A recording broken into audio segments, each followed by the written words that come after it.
You're watching the Top 6 Show, the original multi-club fan channel. Make sure you're following us now on Spotify and Apple Podcasts. The link is in the description below. The Top 6 Show. A brilliant fresh panel for you all tonight with Mo. We've got Nobbins and Jerry back by popular demand. But making his Football Terrace debut, we've got Rory from Rory Talks Football. How are you, mate? I'm very good, thank you. Thank you for having me on. I'm excited. Good. Yeah, really looking forward to getting your opinions on, of course, other members of the top 6 teams and, of course, your club, Arsenal. Viewers, hit like buttons. Make sure you're subscribing and the bell notifications are also turned on. And there's lots to talk about tonight. We're looking at David Raya to Arsenal. Where does he fit in? How much could he improve Arsenal? We're going to be getting the panel's opinions on that. We're looking at Axel Disasi to Chelsea. That is done. Also, Levi Colwill entering new negotiations for a new contract there. They won again last night. Are Chelsea ready for the start of this Premier League? We're taking a little bit of a focus on Man United, who lost another pre-season game, but are closing in on a deal for Amrabat. It's believed by the Italian press to be imminent. We'll touch on Liverpool as well with a new Lavia bid on the way, and Virgil van Dijk now just announced as the new captain. When we were looking at Chelsea, we're going to talk goalkeepers there as well, as they're linked to Sanches as well. But where to start tonight? I want to start on Man United. I'm going to be really biased and start on Man United tonight, because I spoke with Henry Wright earlier today, did a show with him. United lost last night, but forget rivals bantering us. You're always going to get that. Why are Man United fans panicking? Talk to me. I don't get it myself, but why are Man United fans panicking like the season's over already? I think that's just football fans, to be fair. Like, football fans like to complain and moan, and lots of people like to use pre-season as a barometer when, in my opinion, pre-season doesn't really mean anything. So, yeah, just chill out, guys. It's fine. Honestly, it doesn't really matter. Like, pre-season's just a bonus, really. If someone plays well, it's nice because they played well. If they haven't played well, it's like, oh, well, it's only pre-season, so it doesn't really matter. So yeah, I wouldn't out it until sort of like the start of the season, and then if like players are not really embedding, and that's when it's cause for alarm. But I think the simple answer is just football fans, particularly online, are very reactionary and like to moan and cry. Actually, I respectfully disagree with you. Pre-season How dare you? doesn't mean a lot if you have an established team. Like Liverpool before the quad season, they kind of didn't change anything. So it didn't matter for them how they lose or what happened in the preseason, as long as the coach is getting his ideas across. But for a team that is hiring new players, getting new players, fans and coaches use the preseason actually to assess players. There is no other way. There is no other way to assess a player other than playing a competitive game in a preseason game. If a player isn't playing well in a preseason, there is no other way that the coach can say, oh, yeah, you're going to start that first game of the season and you're going to be all right. Because it's a new club, new system. And we're seeing Chelsea being happy that Nkunku and the other guys that came in, Caicedo, someone they haven't seen a lot, Jackson as well, they're happy that they are playing the football that they think Pochettino wants. And for Man United, Mason Mount is showing glimpses, but people are saying, you're new to the club, you're new to Ten Hag, we should expect more from you. This is how I assess preseason. The result out of the window. It doesn't matter if you lose 4-3, 4-2, something, but if the new player is coming in or a new system, you want to see some signs of how these players are going to get embedded in the system or how the team is playing. That's how I see it. But can't you look at games in isolation? Because they beat Arsenal, if I'm correct, in the game beforehand. They've obviously gone against Dortmund and lost. To go and like throw your arms up for a preseason game, I think losing preseason as a whole, and that's including obviously the training sessions, that's including the games. I think coaches will look at that and then judge players for the beginning of the season, for the beginning of a competitive game. But using one game, even coming from a Liverpool fan, to kind of throw your arms out and act like, do you know what I mean? Like the signings are garbage. We need to get rid of this player and that player and stuff. I think you need to just pump the brakes a bit, because you never know what's really going on. You don't know if there's certain tactics that are being tried out. You don't know if there's small little tinkerings in the game that are just being tested out for the season and might never be ever kind of seen again in a competitive kind of competitive games. I wouldn't be worried if I was a United fan. I don't think I'd be worried off the back of the games that they've had. Like, yeah, they've lost 3 in a row, but I think what you've got to take more from it is kind of the energy and the tempo the team are playing at. So, like, last pre-season when Arsenal played against Chelsea, Chelsea looked really slow and disinterested and stuff. And I think that's really, like, that's bad because that means you're going into the season and the players aren't up for it. I think with United, they're just trying a lot of things. They've got new players, there's tactical tweaks, but the players are, like, committed to it. And so I wouldn't be worried at all if I was United. They look good against Arsenal, so... Yeah, but that's just it. Even in the games where we've lost, there's been really good play from us, good build-up play, good possession. We've been a little sloppy in front of goal. There's been a few moments where there's areas to criticize, and I'm not suggesting there isn't. But the level of criticism I've seen as much anger when we've been knocked out of cup competitions as I have towards pre-season. And I do think there's an element of, like, all of our clubs big up pre-season now like it's the most important part of the season, and that's because what they want. And I actually went onto Arsenal's website the other day and checked, like, $6.99 per game. Man United, I think they charged £9 for the whole pre-season. It costs people money, right? So if they don't big it up and make it sound important, people won't tune in. And I think people get a little bit too dragged in. Like, I praised Chelsea last night because I thought they looked really good in areas. But it wasn't just, wow, they look brilliant, that's it, they're going to be amazing this season. There was some good bits, some areas to improve on. But I think you can't take a win too seriously, generally speaking. I also don't think you can take a defeat as though it's going to dictate what's going to happen. Last season, Man United, of their 4 preseason games on tour, won 3, drew 1, and then we lost our opening 2 games of the season, and we got battered in both of them. So I just don't get the panic, really. It's a little strange to me. And then I saw today, this is how now it's getting mental. Like, preseason is crazy. Gabby Abonglahor crying on the radio that it's wrong for Onana to shout at Maguire, to give him instructions, to scream and run around the box.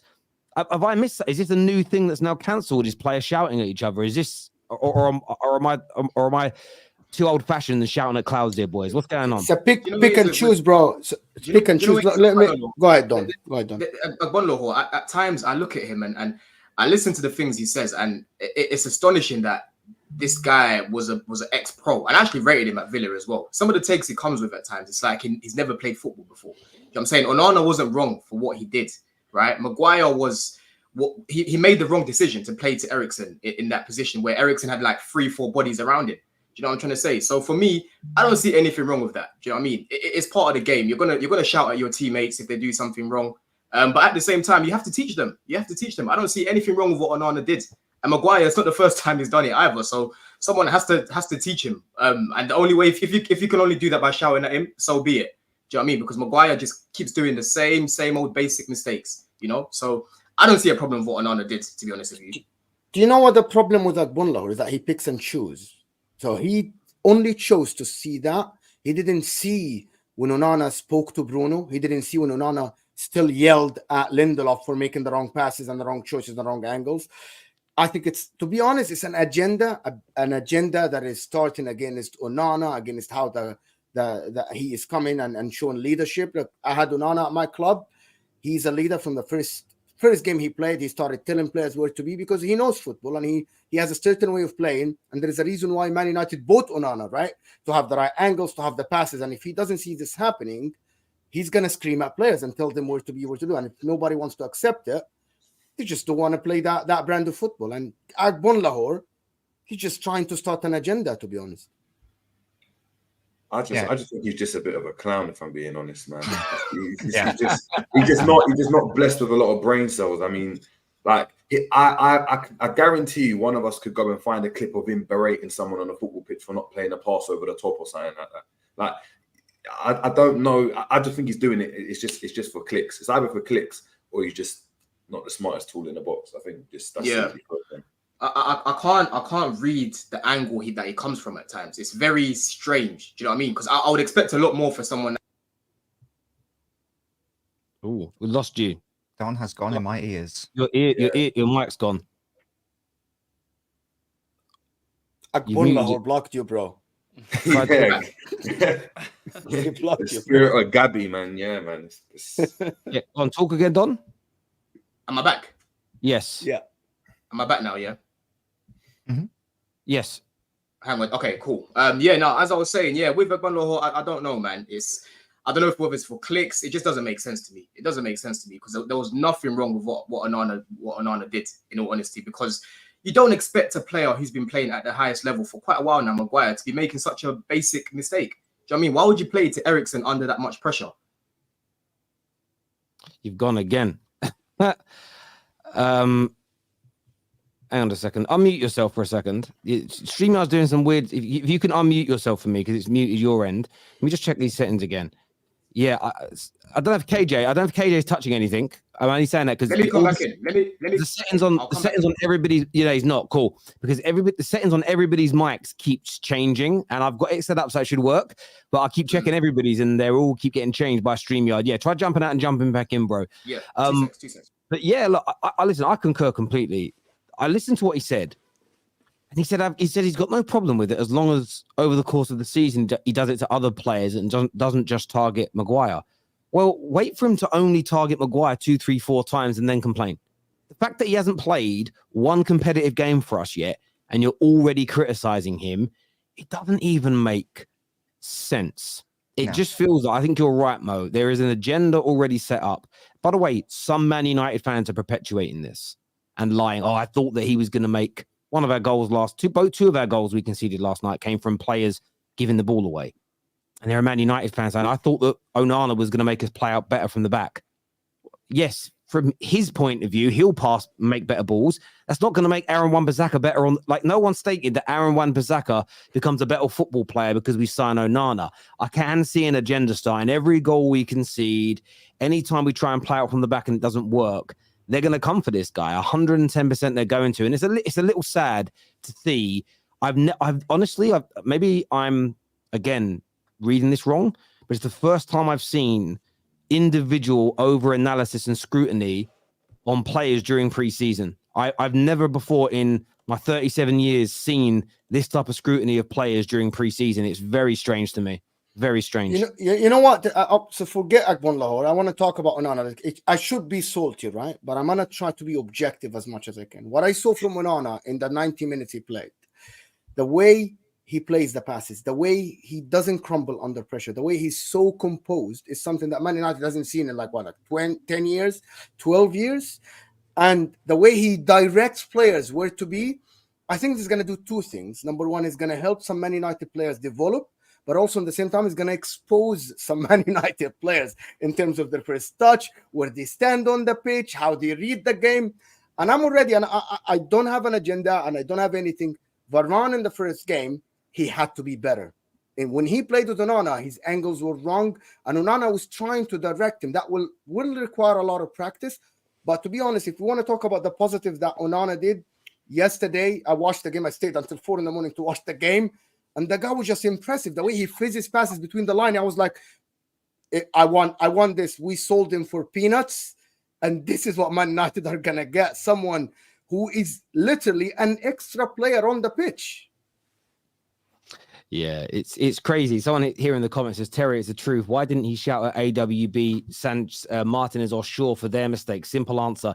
He knows it's PR and will make him look good. I think people are over-analyzing just a player shouting. Can I tell you something that people don't know? I'm sorry. So let me tell the people that you don't know. Our captain at Inter, the second one is Lautaro Martinez. And last year, Onana played the ball to Lautaro Martinez in space. And Lautaro Martinez, instead of putting it under control, he tried to hit it. And he charged out from his 18, yelling at Lautaro. And after the game, he was asked, he said, that was the plan. That is part of our practice. And if any player doesn't do what is told, I'm going to take initiative and talk to them and yell at them. He did that before. And Lautaro Martinez, has been at Inter for 5 years. And Onana was first year. As a goalkeeper, we've been told always the guy behind you sees the pitch better. And if you play ball, you know that. And he has all the right. You're the goalkeeper. I'm sorry. You're the goalkeeper. You have the right to tell the player where to be. So he did it before at Inter, once or twice. It's nothing new. So people are saying that he's trying to make PR for himself. He did it before. Yeah. I look at it. I'm not over analyzing it. Like, I didn't watch the game, so I wasn't going to stay up till 4 a.m. to watch it, right? But I kind of looked at it as Onana being frustrated and he couldn't believe at how basic that mistake was. That's how I kind of read it, from how annoyed he looked. Do you know what I mean? Because I played at a decent level, and again, just from his reaction, it kind of looked like that. Do you know what I mean? It kind of looked like, what are you doing, kind of thing. Like, are you actually being serious? That's how I kind of read it, just from his reaction, in all honesty. I agree. This here from says Gabby is biased and defends English players, hence why he went for Onana. Heard him enough times. Liverpool Till I Die says, I agree. In the 90s and 2000s, pre-seasons were non-events. I never used to watch them. I never even cared. But legitimately, I didn't even care about them in the 90s. They weren't even televised. Until Man United had MUTV, you couldn't even watch pre-season games, to be fair. Terry forgot Darwin Núñez. Yeah, I was about to say that. Last year, the scrutiny Darwin Núñez came under. That was worse than what Onana went under. No, you're right. Even you're right, Haaland. I remember people laughing at Haaland because he didn't score in the Community Shield. It's crazy. Terry, I think you can agree. Hashtag the fridge to the bridge. Listen, I'd love the fridge to go to the bridge. It would be very, very good indeed if that was to happen. If it's only pre-season, why did you praise Chelsea? Again, I've praised Man United this pre-season. I've criticised them. I've criticised Chelsea. I've criticised Arsenal. I haven't watched anybody else's pre-season games or done any work on them, as in shows. But it's a give and take. We didn't beat Arsenal, and my first reaction wasn't, that's it. We're finishing in front of Arsenal now. Arsenal didn't concede 3 goals, and I come out and go, they're going to struggle this year because they're conceding 5 goals in 2 games. Because I didn't really think that was a focal point within the game. So it's being hyperbolic and polarized. You concede some goals or lose a game, that's it. The season's a disaster. I think it's too much, Sully, me old mate. I think it's too much. This here says, big up to Rory. Love to everyone else on the panel. Thank you very much indeed. Please make sure like buttons are being hit, by the way, and that you are subscribing to just before you move on, just one last point. I've got a question for you on the individual performances. I haven't caught much of United, in all honesty, like these during pre-season. But what do you think of Rashford? Like, you know, because I'm seeing a lot of people complaining about him. A few of my friends as well, who United fans, are saying he's not looking good. I don't know. Maybe they're saying that it's the contract. I don't know. That old chestnut. He was very dangerous last night. He got into a couple of really good positions, some good shots that were well saved, a couple of really good crosses. There was a cross he put in where if we had a proper number 9 who read the situation, he taps in a goal. He had a few bad touches, absolutely. But he's so far played 2 45 minutes and a 30-minute game, finding his feet as an example. I'm just really not that concerned. He looks fit. He looks healthy. He looks ready to go. Sancho's looking better than him, but Sancho's played 5 games now and had that little bit more because of the international break. And I'm sure he's going to be fine. And, you know, Man United have actually played some really good teams in our preseason. I'm not having a pop at anybody else, but you know, we've played against Arsenal, then against Real Madrid, then against Borussia Dortmund. They've been fairly competitive games and tough challenges in all the matches. I'm really not that worried, if that makes sense. Some of our play, some of the way we've controlled, especially the first half against Arsenal. We haven't. I know it's only preseason. It's only a green shoot of hope, but we had more of the ball. We ain't done that against Arsenal for about 8 or 9 games against them. So yeah, I'm okay with Rashford really. I want to see more from Mount. Some good moments and some average moments. Casemiro has been up and down. Defensively, we've been really good, and someone's burning food in the kitchen. But yeah, aside from that, I felt it's been okay, mate. I felt it's been okay. The 2 standout performers for me this preseason have been Mainu, outfielders, and Sancho. And then in goal, Onana. He's just been impeccable since he's come in.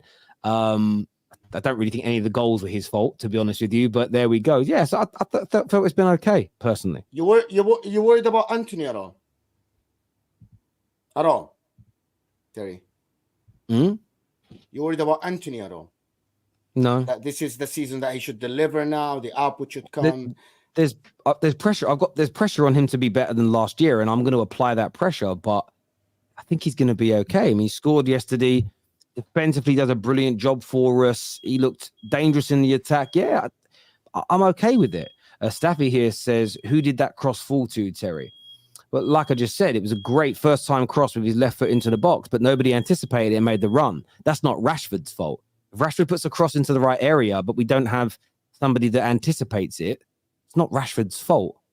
I think You'd Staff argue- is trying to. I think Staff is aiming this at AWB. In all honesty, because I saw that clip where he kicked it into Rose Ed from the cross. Was it Rashford that whipped it across? Yeah, maybe. Yeah. And it happens. But again, Rashford did an okay job. Yeah, AWB had a really poor game yesterday. And we all know he isn't the best on the ball. And that's an area that Man United need to improve in. But it wasn't an area of improvement this summer that was in dire need. The goalkeeper, a striker. That's the thing with Man United fans. It was always going to take, in my opinion, 3 summers of work to clear out every single player that we don't deem to be of the highest level. You're never going to get rid of all of them in year 1 or year 2. So that's why I'm probably not angry about these things, because I know how long it's going to take.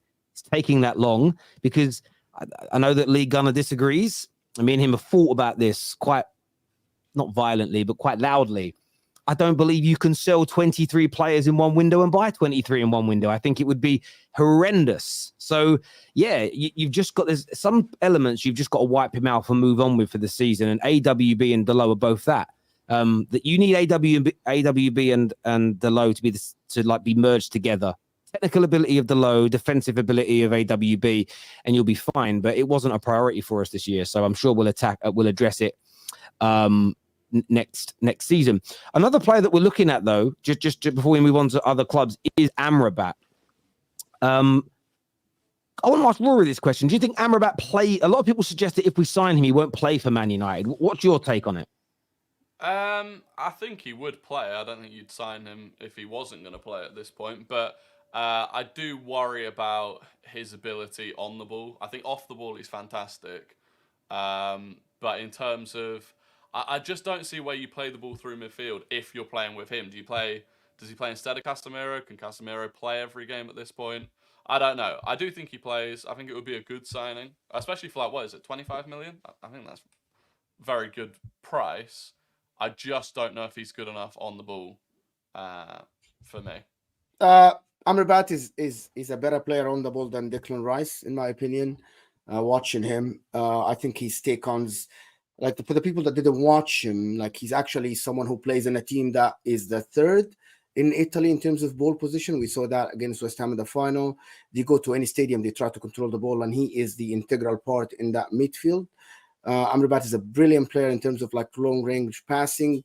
He absolutely drops between the defenders. I actually Inter wanted him, but he said he want to go somewhere abroad. He doesn't want to play for Inter as well. I think he adds to Man United. And after watching the game yesterday, I actually think that Man United screams someone like Amrabat, especially with that midfield, Bruno, Mount, and Casemiro. I think that midfield isn't as balanced. And I think Amrabat is actually stronger than Eriksen. I think he's good in that midfield. And I think if he goes to Man United, I know he's going to sit on the bench in the beginning, but I believe that he's going to prove himself and get a starting position next to Casemiro. And at the end, it will be Bruno, Casemiro, and Amrabat. That's just my opinion, that I think within 10 games, you'll see that. Where's the creativity? Just coming from Bruno. Which was last year. So listen, Man United last year, the team that created, that had the biggest difference between creating goals and not scoring them in the league. I think Southampton are the only team behind them. They got the striker. The Højlund is their buying potential. They overpaid for. I know we're going to talk about it later, but I think Amrabat is good. That will allow Bruno actually more freedom, higher on the pitch. Many times I've seen Bruno trying to drop deep to get involved in the game more. I saw Mason Mount even yesterday, the highest guy on the pitch, many times when he came on second half. He didn't have the greatest touch. I don't think that Mount, as of now, he'll need to rediscover that form when he was at Chelsea, when he was getting at the end of crosses at Chelsea, when he scored 10 goals and had 11 assists, if I'm not mistaken, about like 2-3 seasons ago under Lampard.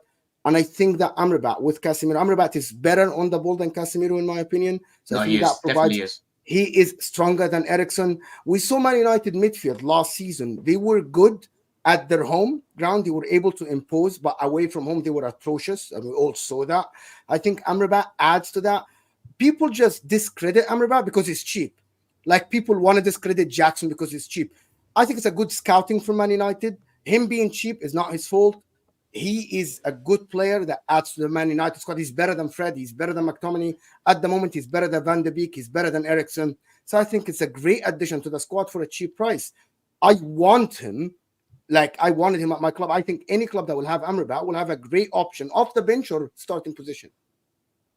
Yeah, I don't know where this myth has come from that he's not good on the ball. Like Because I haven't it's cheap, watched. Don. Because it's cheap. Yeah, I haven't watched much of Amrabat. I'm not gonna lie, but when I watched him in the World Cup, I watched all of Morocco's games, and I was really impressed with him on the ball. Do you know what I mean? He's able to pick it up.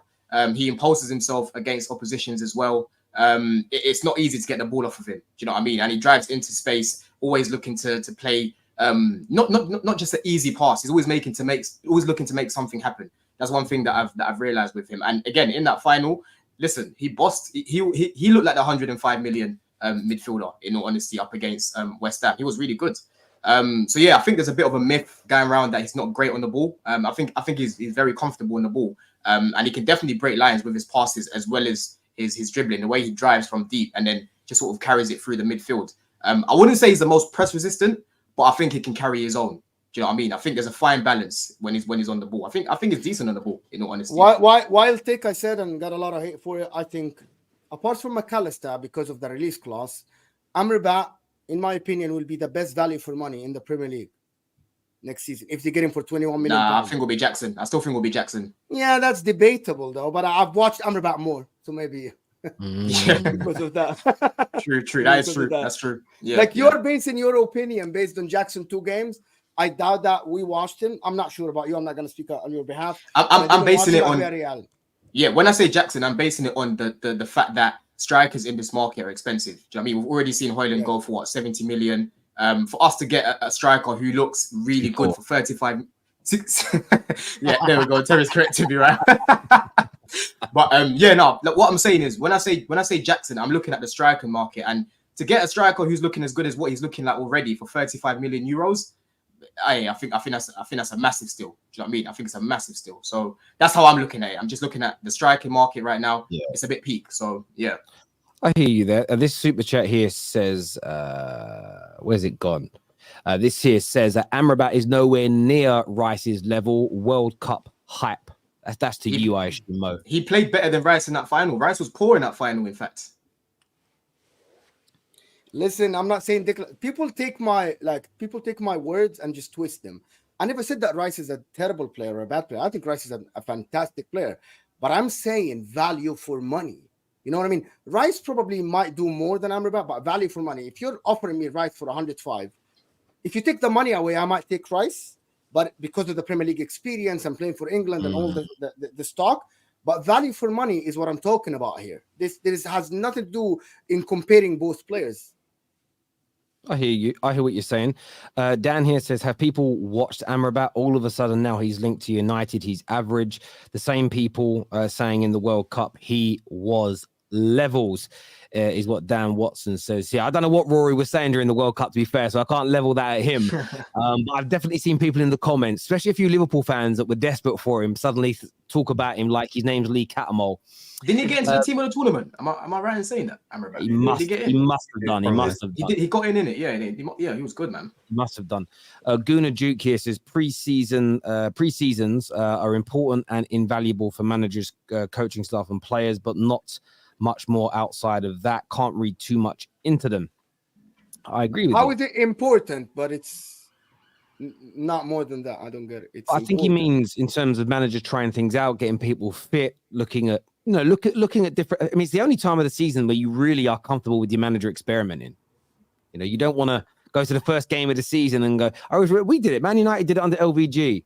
We played a certain way all summer, and then first game of the season against Swansea at home, we put Lingard as a wing back and put 3 at the back, and we lost. It was like, where's this formation come from out of nowhere? That should have been what we did in pre-season. So I look at it that way. This here says no one followed instructions yesterday. Ten Hag said it himself. Yeah, the last 20-30 minutes he did. Yeah. Onana said himself, Onana has the right to be annoyed. Certain caliber of player is required to United's goalkeeper. I agree. I actually thought it was great. It reminded me of Peter Schmeichel, and he was a bit of a legend. This here says, wild take. We might finally see Man United and Arsenal title race this season as top 2 with City 3rd and Liverpool 4th. This is I'm leaving the stream. That is wild. bro. That is a wild take. That is a wild take, AFC Sing. I'd love him to explain that. I mean, I'd love it to be true. I'd love to be in the title race, and I'd love City and Liverpool not to be. That would be amazing. But Just going back on Amrabat, by the way, I feel like I said that I think Amrabat would play for United, so I don't think I was disrespecting him. But I just worry about the attacking output for a team that struggled to score as many goals as they'd like last season. I think Amrabat's played over 100 times for Fiorentina and got 1 goal and 1 assist. And I feel like if you're, for example, taking him out or putting him in for Mason Mount, they offer 2 very different things. And for a team that needs to score more goals, I feel like Mount is offering far more in that department than Amrabat. So I'd say that. Yeah, I think it depends. I think it depends how you want to set up, because if you want your forwards, if you think your forwards can go and create more than the midfield have to, then essentially you can have Bruno that joins in with the attack and having 2 midfielders that are a bit more solid, and maybe create a base for United to have a better defense than they had last season, especially with Onana coming in. If Højlund's come in and they hope that he's going to obviously come in and get goals. You've obviously got goals from Rashford, hopefully as well from a United's perspective. They will have goals in their team in an ideal world. They won't need that from midfield particularly. So it just depends on how they set up. But I agree with your point. Like, I hear what you're saying in terms of Mount being more of an attacking force. It might just mean that defensively they're just a bit susceptible as well. yeah, look, for me, it's all about squad depth. And I think that Amrabat will start many games. He'll be on the bench for others. I also go back to last season when we lost Casemiro for 7 games in the Premier League. We struggled. So to have someone of Amrabat's level that can step into that position is key. And I look at City. I remember listening to a lot of Arsenal fans last year. As everyone knows, I live with one. Every time in a game where they weren't winning and they went to the bench, and you'd see Silva coming on and Walker coming on and Alvarez coming on, it was, oh God, look at the state of that. Look at the state of that strength in depth. Yeah, whenever Man United or Arsenal or Chelsea are linked with strength in depth, but top quality strength in depth, there's always, but where does he play? How are you going to manage that? But yet City are the only team that are like, and it's not a dig at City, this is more rival fans. City are the only team that are allowed depth and like can be 2 players deep in each position. It's crazy to me. I think Amrabat gets enough games. I think he plays. I think he improves us. And it's going to be horses for courses, really. In terms of creativity, Bruno is one of the best creators for 5 years on the bounce in European football. And I do expect more from other people. I think Eriksen will play more further forward in games if you need creativity. I expect a lot more from Sancho this season. Anthony and Rashford to all add more goals to the team than they gave us last year. Rashford scored lots, but I want a little bit more from all of them. But it doesn't need to improve by that much. We weren't bad creators last year. We were poor finishers. The amount, going back to our games last season, the amount of games where we scraped 1-0 or 2-1, where we should have been 3 or 4 or 5 goals clear, it was never about the final ball. It was the finishing touch. So that's the area that I'm personally focusing on a little bit more. Terry, would I swap Bruno for Odegaard? No. As excellent as Odegaard is, I'm being very biased when I say this, I wouldn't swap my Bruno for anyone. not even KDB now because of his age. I just wouldn't. I wouldn't do it. And I'm being purely based on me loving him as a Man United player. He creates a lot. I love what he does. He can be infuriating at times, but it's only because I've got high standards for the man. So there we go. Thank you, George. This super chat says Amrabat is 27 in 2 weeks, and the highest level he's played at is Fiorentina, a mid-table Serie A side. He's a Douglas Luiz Ndidi level player. I mean, bro, good World Cup, to be fair. He did have a very, very good World Cup. But look, I understand where you're coming from when you say that. So this forthcoming season, he's going to be turning 27. I mean, you just spent 100 million pound on Declan Rice, who, by the way, I think is great. He's turning 25 this season, and so far has only played for West Ham. Like, again, if you use your logic, you're only talking 2 years difference in age, which is not a lot. The man you just spent 100 million on has played for West Ham, who last year were fighting relegation, and typically speaking are a mid to high mid-table team. And he's brilliant as an example. So, you signed Ben White, and I was younger from Leeds and Brighton, who at the times were bottom half the league. I don't necessarily think Liverpool, by the way, signed one of the best left backs in the Premier League of the last decade for a pittance from a relegation team. I don't think it always dictates how good a football player is, personally, my friend. But thank you very much for the super chat there.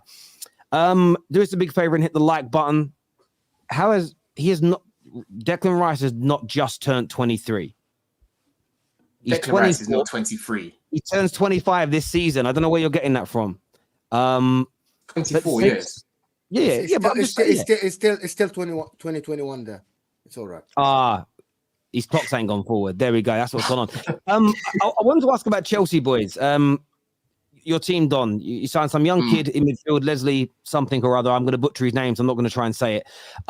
You've brought in Axel. The deal's going to go through for the Decasi. He's in. Chelsea, yeah. Talk to me, because you needed someone with Fofana out. How happy are you with that deal? It came out of nowhere, to be honest. It came out of nowhere. I've never watched him, in all honesty. Only thing that I've seen is obviously clips of him. I've read up on him, done a little bit of research. And when I heard his name, I saw United were linked to him not long ago. I think a few weeks ago, you guys were closely linked to him. So I didn't really pay much attention. But from what I've seen, I'm seeing this narrative going around that he's really slow. He struggles to get around the pitch. Let me talk about his positives first. From what I've seen from just the clips, he looks pretty comfortable on the ball. In terms of his passing stats as well, he looks like he's able to play the ball really well from the back. That's basically what we're looking to do now in terms of our build-up. We need players, especially our defenders, to be really comfortable on the ball. If you look at Colwill, if you look at Badiashile, obviously now Disasi as well, and he's played with Badiashile before at Monaco. So that's definitely a skill that we can use in terms of that attribute, in being comfortable in possession and actually playing it from the back as well. And from my understanding, I believe he can play right back as well. I don't know if you guys have watched him, but from what I've seen, he looks like he can play it right back. Obviously, we've got Gusto there, but the fact that he's quite versatile and he's able to read the game in different positions is only a positive. So that looks really good. And yeah, just in terms of his physicality, he looks like he's not someone that you're able to just get off the ball. Really tall as well. I believe he's 6'3". Our team's lacking a lot of height, to be honest. Apart from Badiashile, even Kepa's quite short. Do you know what I mean? Our keeper's 6 foot. So I think it's good in that aspect that we've actually got a little bit of height in our team now. And yeah, we just have to kind of see how he gets on, really. I know he doesn't look the quickest, but again, Thiago Silva isn't the quickest, and look how he gets on. Do you know what I mean? If you're able to read the game and you're quite intelligent, you find yourself in good positions on the pitch, you don't need that much pace. Obviously, ideally, I would like a quicker centre-back, but I have to look at his other attributes and what we're looking at. So for me, I trust our scouting team, because everyone that we've brought in as of January has been really good. So I just have to see how he gets on at Chelsea. I can't say, oh, this guy looks rubbed. You know what I mean? He looks like they're calling him the French Maguire from what I've seen online. So I can only judge him from what I see at my club. But in terms of the strong attributes that I see from him, it's definitely something that we can utilize in the system going forward. I think it'll be really key in terms of how we build up going forward, and physically as well. He doesn't look like someone that you can just shift off the ball, in all honesty. So yeah, that's my thoughts on him, in all honesty, from what I've seen. Don, if they needed Chelsea someone with get... that age, guys. Go ahead, Don. No, go ahead, no. I was just going to say to Don, if Chelsea don't get Caicedo, what's your midfield looking like? Your first choice midfield looking like, and are you sort of worried or concerned about sort of like the lack of depth in the midfield and the lack of a strong enough starting 11, if that is the case going into next season? Yeah, I think the secondary option for us was Lavia, but again, I think that's going to get done now. Liverpool, I think they're going to wrap that up. The only other option really is Paulinho, but again, the age isn't what we're going to be looking at right now. It's 28. Do you know what I mean? And like I said, Caicedo's only 21. He can be at Chelsea a lot longer. So I know there's not really that many alternatives right now that I would be happy with, apart from Caicedo. The only alternative really that I would be happy with is Tchouameni. But again, you're coming out of a difficult deal to go into another difficult deal. So that doesn't make any sense. So how I look at it right now, I'm not even trying to think of alternatives, because the market is so thin and we've wasted so much time with Caicedo now. We have to get it done. But away from him, we've got Sanches, who's played really well. I think we're going to keep him, to be honest. He can be a bit of an understudy to Caicedo. We're looking at Kudus. If he comes in, he's another one that can play in midfield. We're most likely going to keep Carney, so he's an attacking midfielder who can play there as well. We've got a few options, in all honesty. Gallagher, I'm not sure what's happening with him. I hope we get rid. To be honest, he's not good enough. But yeah, in midfield, at the moment, we are quite thin. But by the end of the window, we could bring in potentially 2 more midfielders. So we just have to see how we get on. I think this is a big week for Caicedo. I've been saying this for months now. But again, it has to be a big week. It has to be a big week because it's way overdue. We need to get that one done. So, yeah, by the end of the window, we could potentially have another 2 midfielders. But as it is, yeah, it is a bit thin because I think Caicedo will get loaned out. In all honesty, I want Carney to stay. He does look a little bit more refined than Caicedo. Carney was really good yesterday, and he's been quite good this preseason. So I hope he stays. And yeah, bring in hopefully another two midfielders. That'll be good. You think Caicedo's coming? Yeah. Yeah. I'm confident he's coming. We spent a lot of time chasing this guy. I'm quite confident. I was confident with Colwill signing, and look what's happening. Do you know what I'm saying? So I am quite confident that Caicedo's gonna come. How much will it be in the end, do you think? I still think he'll be less than 100. I still think he will be about 85 million. Was having a conversation in the group chat about, obviously we're looking at Sanches, and I'm underwhelmed by that signing, to be honest with you, because he's not an upgrade on Kepa. He's not someone that I even looked at as an option. But as it stands, we're not looking to cash out on like a Manian, for example. So as it stands right now, hopefully it will be a little bit of a sweetener because Brighton, from our understanding, they want to get rid of Sanches. So as much as we've been going back and forth because the whole Colwill situation and they're not happy with how things have panned out with that, hopefully this will be a little bit of a sweetener. Take someone that you don't want, we'll take him. Lower the money for Caicedo. I just allow it, man. Just give us the player now.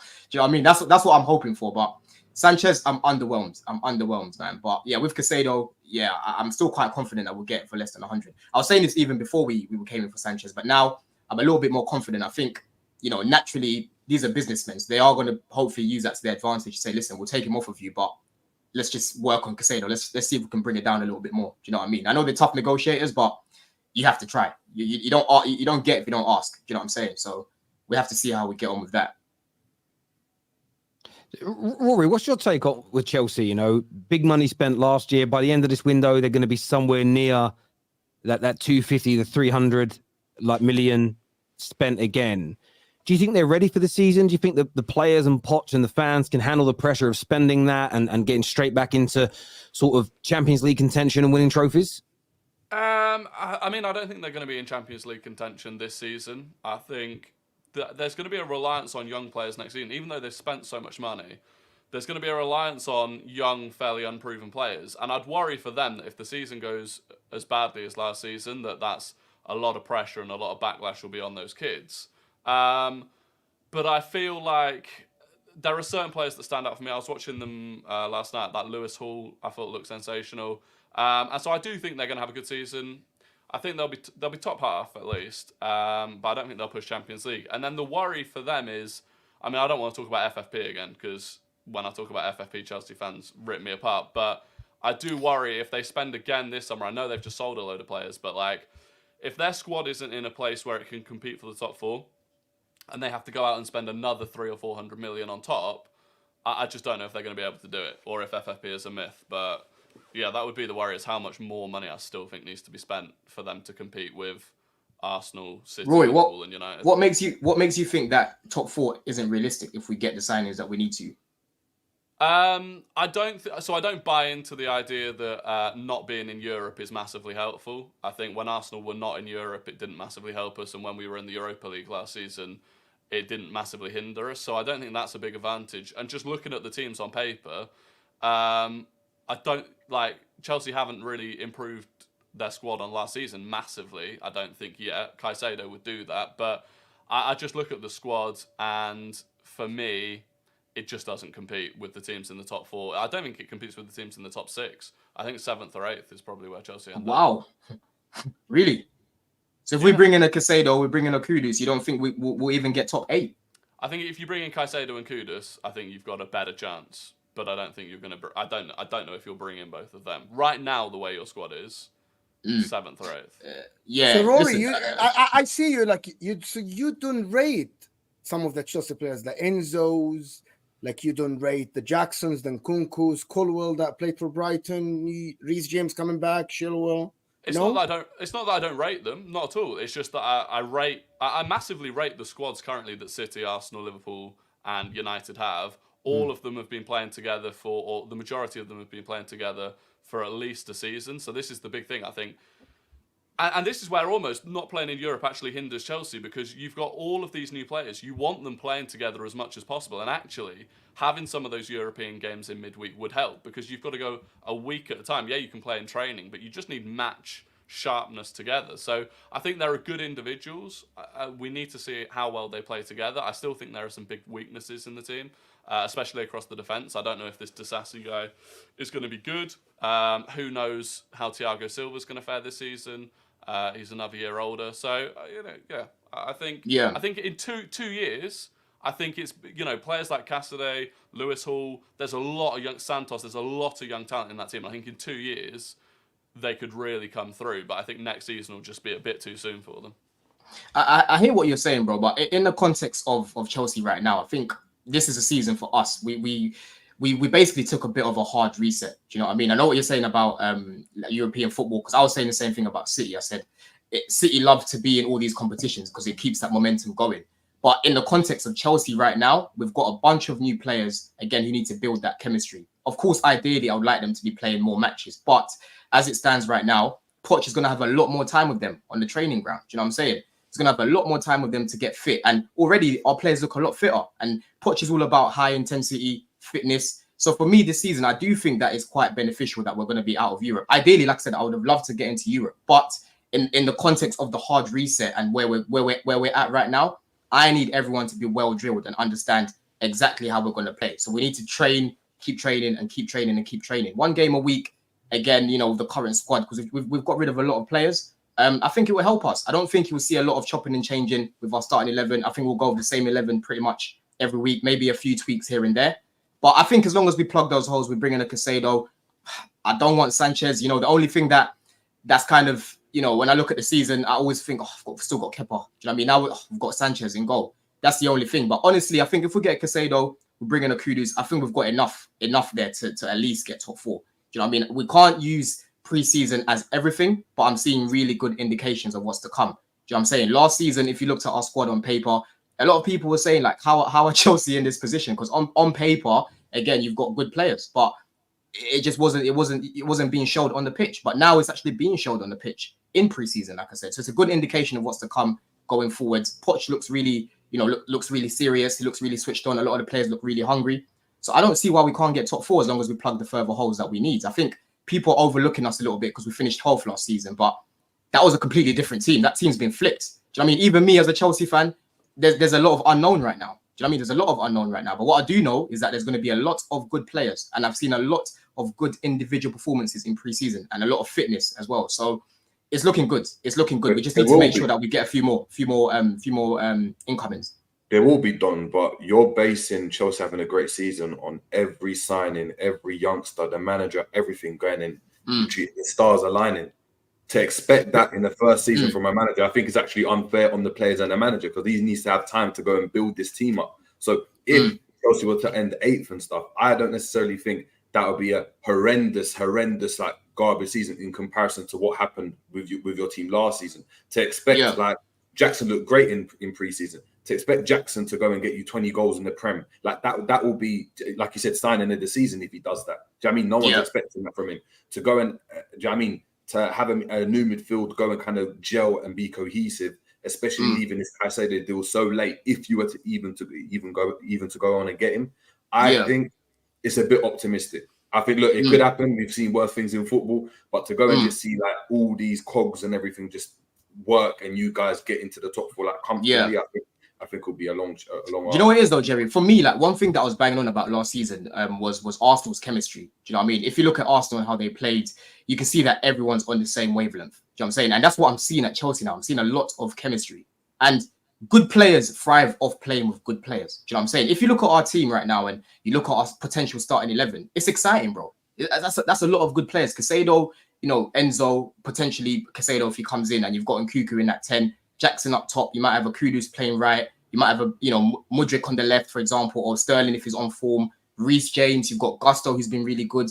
Colwill, this guy's probably going to start in the Euros as long as he keeps playing games. You've got Thiago Silva still there. There's a lot of good players in this team. So I'm looking at it right now with the coach that we've got, 1 game a week.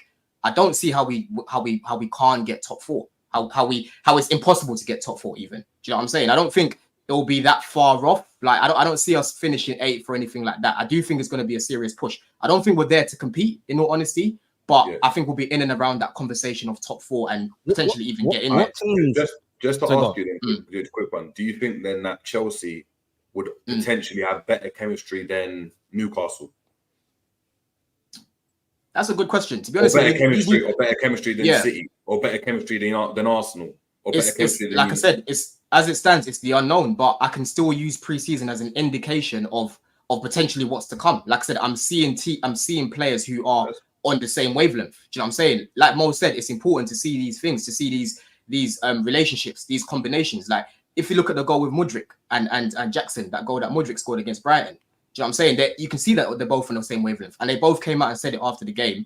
It's just natural. It's come natural to both of us because we're thinking the same, and I'm seeing that all over the pitch. Do you know what I'm saying? So for me, I'm not going to come in and be deluded because I support Chelsea. I'm just literally speaking about what I'm seeing, and in comparison to what I was seeing last preseason. Last preseason, I knew it wasn't going to be a good season, bro. I knew it wasn't because I could see that the team was disjointed. You know, the team didn't look motivated. The team didn't look fit. And now it's the complete opposite. It is the complete opposite of what I'm seeing from last season. So for me, you know, people are going to run these, you finished 12, how can you come top 4? Listen, you never get 2 seasons that are the same. Do you know what I'm saying? And Chelsea have completely changed. Can I ask you a question, Don? Can I ask you a question? Straight question. What's your ranking? Are you the 6th best team in the country at the moment without Caicedo? Nah. As it stands, we're not even getting top 6, bro. Like I said, I'll predict where we're finishing once we come to the end of the window. Like I said, no one expected Disasi to get signed, and that came out of nowhere. Do you know what I'm saying? So by the end of the window, let's say we're bringing up an Olise, for example. Listen, things could change. So I'm gonna wait till the end of the window before I make any predictions. But I expect them to make, you know, the incomings that we need. Do you know what I mean? Especially Caicedo. That's number 1. But there still should be another 2 more after that, in all honesty. For me, at the moment, you are absolutely, like, I'm looking at it, you're probably the 8th best team in the country, probably after Brighton and Aston Villa, in my opinion, because they have more, because their coaches now are more experienced with the squad. At the moment, without Caicedo, without Kudus, you have a lot of youngsters. I get that I thought that Caicedo is a Chelsea player. I thought you were going to go for a winger, Olise or Kudus, which adds a lot to your squad. At the moment, if Chelsea start the season tomorrow, I'm expecting them to finish 7th, 8th. Because at the moment, your squad is very young. It's very young. Yeah. That's what I'm saying. And that's what I'm saying. Right now, we're incomplete. Right now, as it stands, we've got no chance of getting top 4. And if we don't get Caicedo, I'm saying it now, we won't get in the top 4. Do you know what I'm saying? But this is a big player who elevates all of us. Imagine Caicedo in Arsenal system. Imagine Caicedo in Liverpool system. Do you know what I'm saying? So for me, this is a guy that's going to move the needle for us. The same way Enzo moved the needle for us last season. I know people are going to mock it because we finished 12th, but if you look at him individually, he was good. He was good during that tough period that we had. So I'm looking at it like that. Do you know what I'm saying? So as long as we make the incomings that we need to make, I think we've got a very, very good chance of getting top 4. But as it stands right now, we won't even get top 6. Anthony here says Chelsea is that stalker boyfriend that won't leave the ex-girlfriend Brighton alone. It's just been said there. You are hunting them down. Martin's. I'm going to go to Dave first. This is that Mo. It says, why is that B-Tech Don Hassam always has a dig at Arsenal? His childhood must have been ruined by that 5-1 beatdown by Arsenal at the San Siro. # a hater. I'm assuming you're talking to me because I'm the Arab here. Hassam is a top guy, and I would like to be like Hassam. He's a top guy. I'd like to be like Hassam. And if you want to talk about my childhood, maybe you probably have no idea how to watch football if you think my takes are weird. But I'm happy to be like B-Tech for Hassam. I've been called out here. It says Rice isn't 25 until next year. He has been performing in the best league in the world since 19 years old. You're waffling, Terry. Well, listen, I understand where you're coming from, and I think Rice is great. I'm just making a point that just because Amrabat is turning 27 this year, this football season, same as, you know, a couple of years difference, just because he's been at Fiorentina this time, that's the highest level he's played at in terms of team. It's still Serie A. He's had a brilliant World Cup. He played European football. I think no one's sitting there and claiming he's the best midfielder in the world. No one is sitting here and claiming that he is a £100 million player. Nobody is saying that Man United signed the best player possible in the world. But you could still be very good and improve a team just because you haven't played one of the big teams yet at that age. Has any other Champions League winning team got binned so quickly? What does that mean? I don't know what it means. Yeah. I think it's That about means Chelsea. like It must be Chelsea. about Chelsea won Chelsea, the innit? Champions League and finished. Do you know? Yeah, Do you know what? Do you know what it is? Yeah, like right now, I'm even looking at the comments. People are laughing, saying, "Oh, you know, this guy's deluded," or "I'm, you know, I should lower my expectations." But I'm not going to lower my expectations. If we plug the holes that we need to plug, top 4 is not me saying we're going to win the league. Do you know what I mean? And it's going to be top 5 next season. Do you know what I'm saying? And if you look at it, like a lot of the rivals had their fun last season. Now they're mad because they're like, "Oh shit, we can't really laugh at Chelsea anymore. We have to see how they get on." Do you know what I'm saying? So, like I said last season, enjoy your laughs whilst you can. It's going to be a completely different Chelsea. You know what I'm saying? I'm going to go back to this stream anyway. I'm going to go back to this stream. The thing is, I like it. you're still talking about plugging holes, whilst the teams above you, I think they're not plugging holes; they're building depth, and I think that's the big thing. Chelsea, like even if you talk about fine, Jackson has a great season and Nkunku has a great season. If either of those players get injured, or if Enzo gets injured, or if Caicedo comes in and gets injured, who steps up for them? Because Chelsea's depth or lack of it is crazy compared to the teams that you're talking about competing for top 4, who are all building on top of a fully functioning squad already.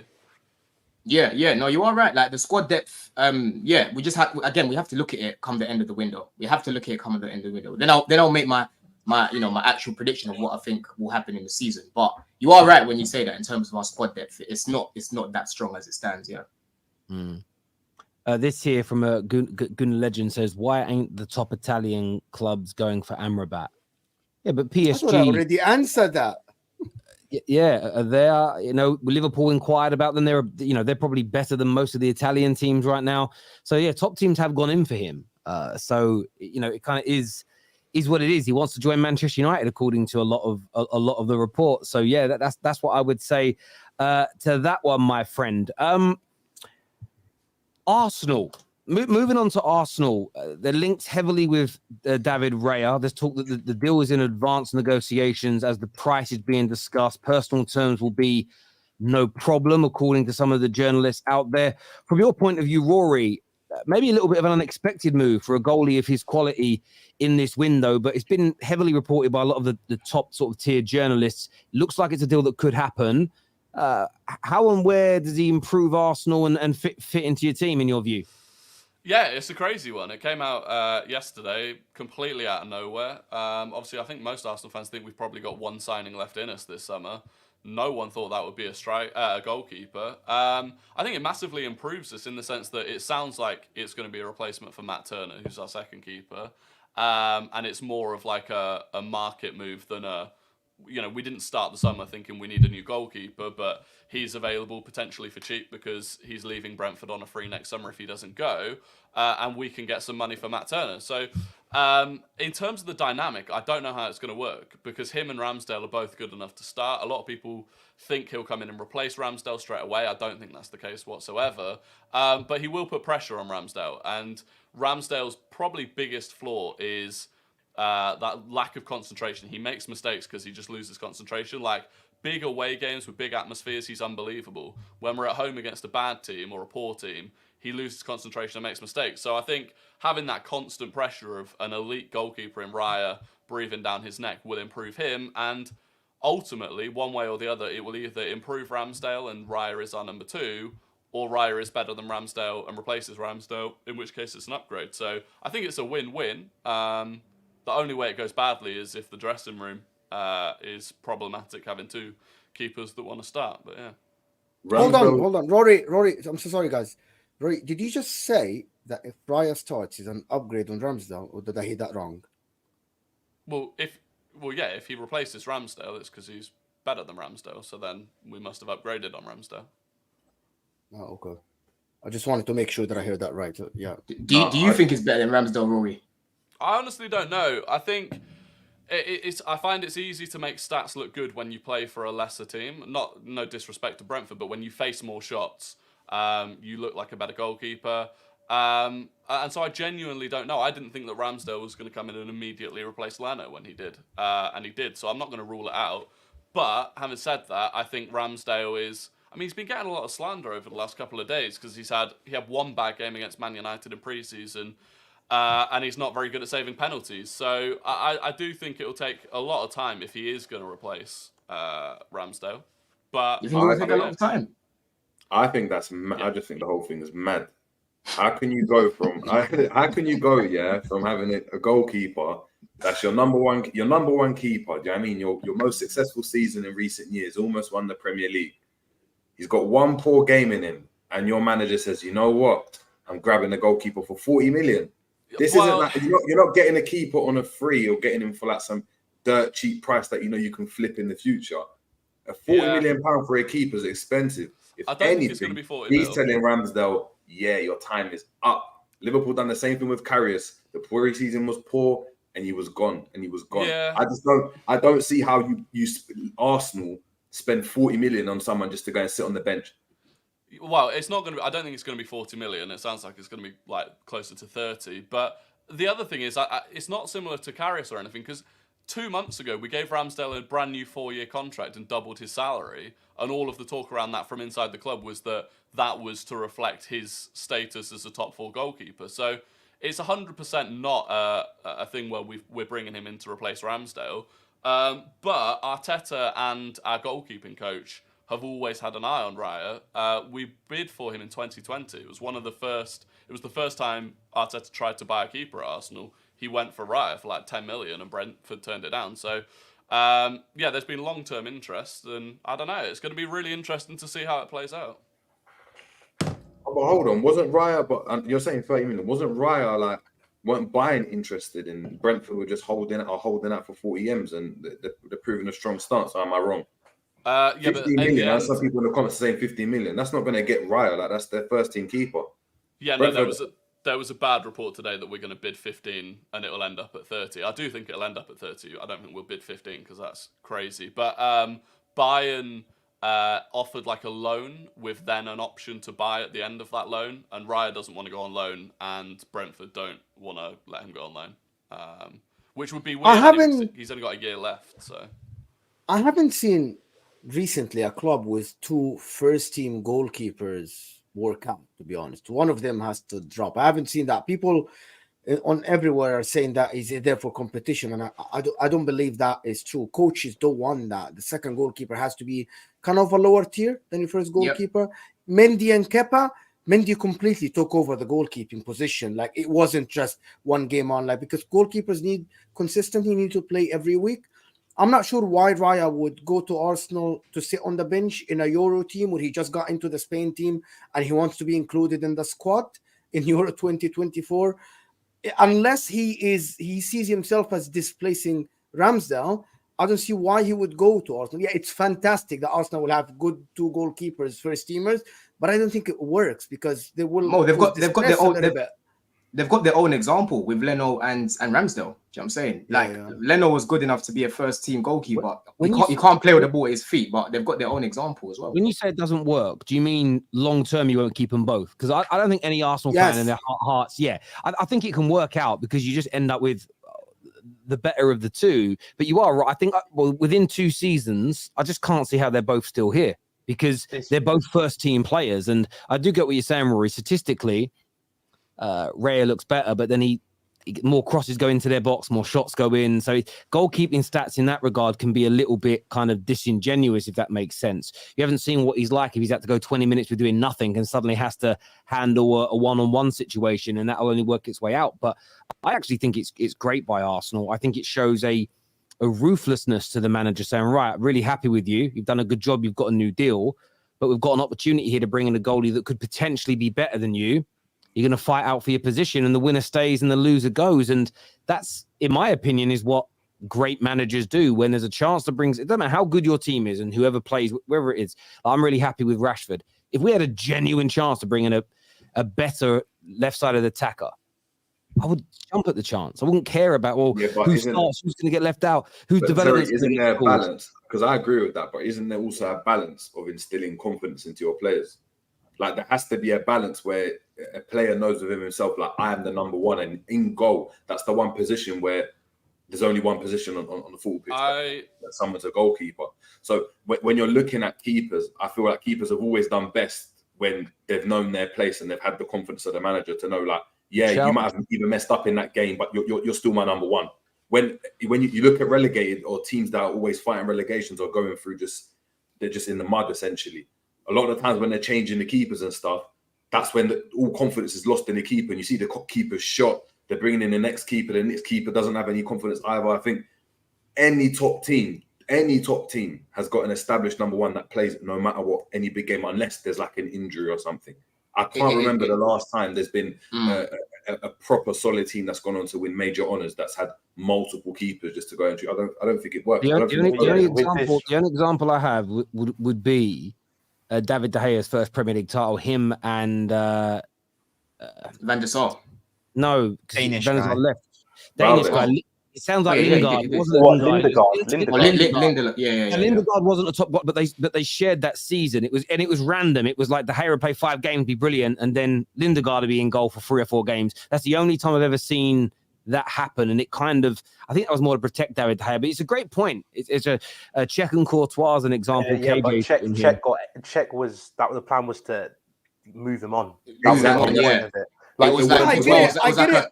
It was good to keep Czech there as a handover. Older goalkeeper will take over. That happens in most of the big clubs. You get a goalkeeper and you replace him over time. Ramsdale is like what, 24, 25? They're the same age. Rory, just one point before I shoot, Rory. Yeah. Just with Raya. See, I don't know your thoughts on what you think of him as a keeper, right? Don't you think he'll be better with how you play in terms of building up from the back? I'm not saying Ramsdale hasn't got decent distribution. I think it's decent. I think he's just a decent keeper. Do you know what I mean? I think with him, I look at him more like a showman. Do you know what I mean? He loves the save to make it look great on TV. He's a decent shot stopper. But Raya, I think he adds a little bit more when it comes to playing out from the back, especially with his like long range passes. His short range passes aren't the best, in all honesty. A lot of the time when he's playing it from the back and his short range, his weight of pass isn't really on at times. But when it comes to punching it in, right, long range passes, he's decent at that. So don't you think that will actually be quite pivotal for you guys going forward? Don't you think do you look at it like maybe that's why Arteta's looking to bring him in, because build up from the back, he is better than Ramsdale? Yeah, well, he's very good at it. I mean, Ramsdale's distribution is underrated. Like, in terms of fizzing those balls into the midfield, Ramsdale's exceptionally good at it as well. He absolutely, maybe he's slightly better than Ramsdale. He definitely suits the system. I also think, like, he benefited from, when Raya was going long last season, he's hitting Ivan Toney. We don't have a big player like that up top that can win the ball like that at Arsenal, so I think that makes it slightly more difficult as well. But also on the point about whether or not Ramsdale would want to have the backing of the manager or feel like he doesn't have the confidence of the manager. I think Ramsdale's a rare player in the sense that genuinely I think he needs to have someone breathing down his neck. I think he needs that pressure to perform well. Like, his best performances have come away at Anfield, away at Spurs. Like, for whatever reason, he ups his level. Well, I guess most players up the level, but yeah, he needs that pressure. So, yeah, I think that's why it's getting done. I don't buy this at all. For me, I can't see it. I can't see it. How David Raya has shown himself to be a player who's not going to be quiet and just let things happen. Like, he's always been quite an outspoken person. For you to sign him for goalkeeper, we've just seen Onana go for 50 mil. You're signing David Raya for 40 mil. He's going to come in expecting, okay, I may not start straight away, but there is going to become a point when I'm going to be the starting goalkeeper. Arsenal fans are going to have to be honest about how much they really like Ramsdale. They're going to have to be honest with themselves. I love Ramsdale. I fully believe that Raya believes that he will replace Ramsdale. Like, I think Raya has the confidence that he'll come in. It might take a bit of time, but he'll replace Ramsdale. But I also know Ramsdale will be like, there's no way you can bring in whoever, they're not going to replace me. So there is going to be a battle. Arteta will have a job to make sure that battle stays well-mannered, I guess. Like, it can't tear apart the changing room. But ultimately, both of them are young goalkeepers. They'll be looking to 2026, where both of them are going to be want to be the starting goalkeepers for their countries, and it's going to be a hell of a battle. But Rory, I think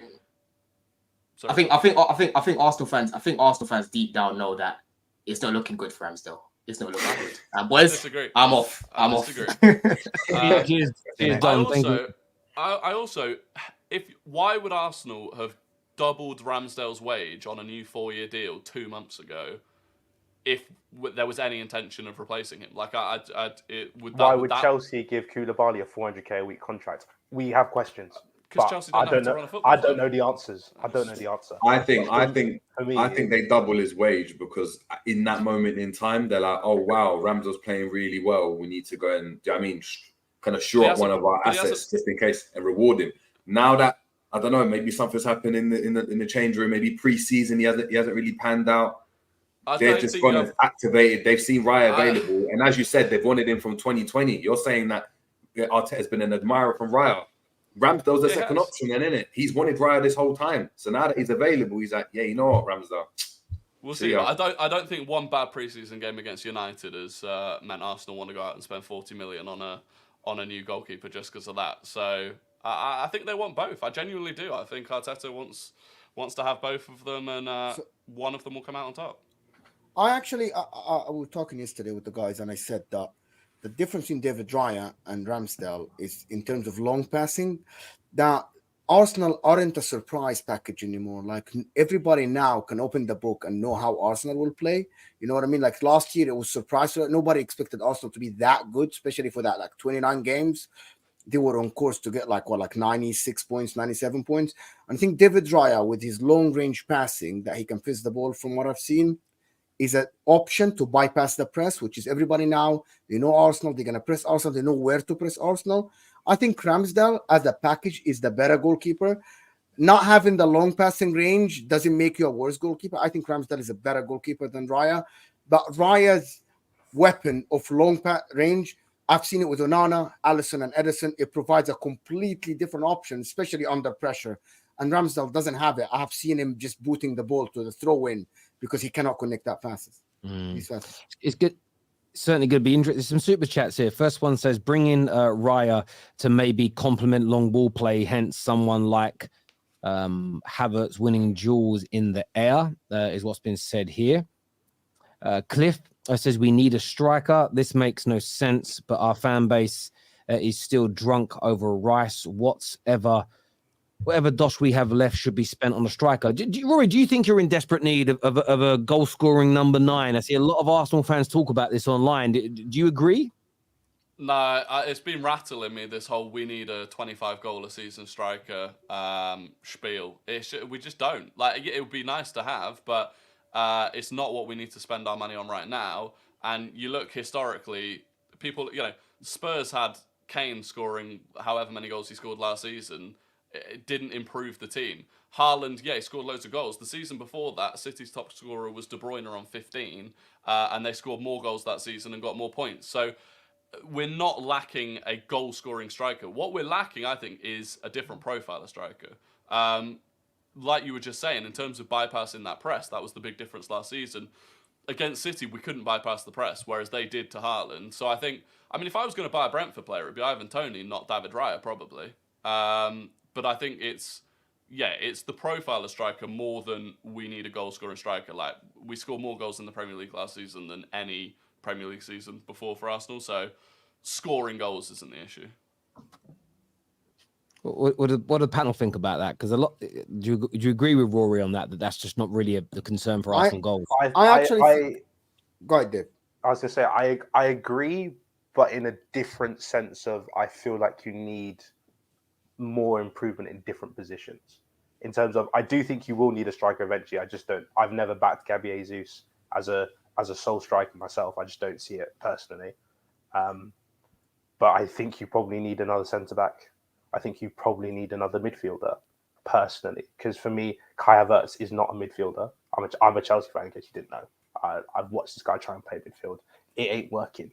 I have personal beef with Gabriel because I just don't think he's good. But for some reason, everyone else seems to think he's good. I don't get it. Guy's a donkey. So for me, you'd be looking at those two positions before you even get to striker. Because Gabby Jesus is serviceable. And as you said, last year, you scored enough goals to win the league. But you conceded, as I said it last year as well, you were conceding a lot more shots than City were. And that was going to catch up to you eventually. So before you go improve forward, need to improve the back line, because that's the key to most winning teams in every sport. People always say defense wins you championships, and that's ultimately what Arsenal need to do. So That's what When I I think Arsenal if they get another striker, I think if they get another striker with a different profile, especially a big name, they will demand some minute, and I think that will change the way Arsenal play. The thing about Gabriel Jesus is that he might not score the goal, but he's the one who's allowing Odegaard to get 15 goals, Saka to be direct to the goal, Martinelli to be that direct, because he's the one who occupies the defense and drag them out. They get another striker, he can be off the bench, and I think, I don't know, like Edin Ketia did the job for a bit, for like 8 games, but I think they don't need to go for a first teamer that will demand minutes and will have to rotate. They can go for a striker, a poacher that is good enough to maybe be next to Jesus when they are losing or drawing or need a game. You play 2 striker formation. But if you change Jesus now, you might have to change the way Saka, Martinelli, Odegaard play. That doesn't suit them. Yeah, I agree. Yeah, very, very interesting. This here says striker stuff is BS. Jesus before his injury was elite. Down the line, we will, because there is a ceiling with Jesus leading your line, but not necessarily right now.